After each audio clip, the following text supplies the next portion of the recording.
আমার ক্লাস এইখান থেকে ঢোকার সময় চারুকলার সামনে বড় বড় দাঁত, রক্ত, মানুষকে খাচ্ছে যেই ছবিগুলা আমি তাকাই দেখি সেই ছবি আমার বাপের মতো ছবি।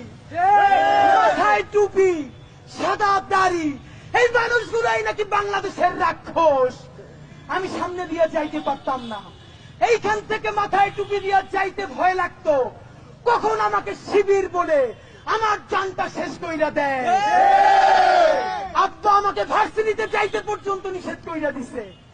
আমি সোশ্যাল সায়েন্স ফ্যাকাল্টিতে আসতাম সেই মাঝে মধ্যে দুয়ে চত্বর ঘুইরা, এই সেই শাহবাগ যেই শাহবাগে আমার ভাই বোন গুলোরে রাতের আধারে শাপলা চত্বরে মুহুর্মুহু গুলি কইরা তাদের লাশগুলা গুম কইরা দিয়া পরের দিন নিউজ করছে এই হুজুরেরা নাকি গাছগুলো কাইটা শেষ কইরা ফেলছে। আমি লজ্জায় মরে যাই। প্রথম আলো পরের দিন লিড নিউজ করছে ভোর রাতে বাংলাদেশের প্রান্ত থেকে কওমি মাদ্রাসার ছেলেগুলা যারা জীবনে ঢাকায় আসে নাই নবীরে বিদ্রুপ করছে, আল্লাহর রাসূলরে নিয়া সব থেকে অসভ্য কথা যেগুলো আইয়ামে জাহিলিয়াতের যুগে কাফেররা মুশরিকরাও বলে নাই, সেইগুলো যারা বলছে তার প্রতিবাদ করতে আসছে। আরে তাদেরকে হত্যাই খালি করে নাই, যারা বাড়িতে ছিল কান ধইরা তাদেরকে সেইখান থেকে বের করছে।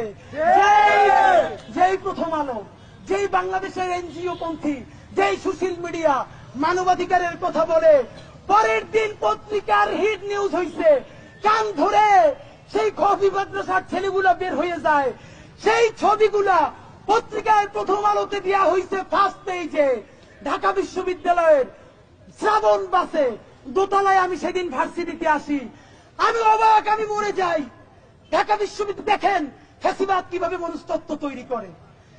যখন কথা বলবার কথা ছিল এই ছেলেরা যদি ঢাকা দখল করতেও আসে, এই ছেলেরা যদি সারা রাত ঢাকা অবস্থান করতেও আসে, তারা তো এই রাষ্ট্রের ট্যাক্স পেয়ার, এই রাষ্ট্রের নাগরিক।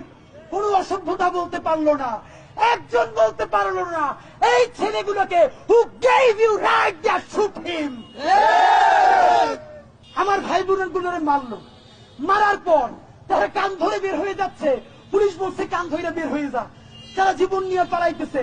সেই ছবি দিছে ঢাকা বিশ্ববিদ্যালয়ের তখন অবুঝ ছেলেরা আমার দিকে তাকায়, কারণ আমার মাথায় টুপি, আর হাসে আর বলে আরে হুজুরেরা বিপ্লব করতে আসছিল এখন কান ধইরা পালায়। একটা সভ্য রাষ্ট্র হইলে প্রশ্ন করার কথা, এই বাচ্চাগুলোরে গুলি করার অধিকার কোন ছুয়ারের বাচ্চা দিছে? তখন তোমরা শাপলার পক্ষে দাঁড়াইতে পারো নাই।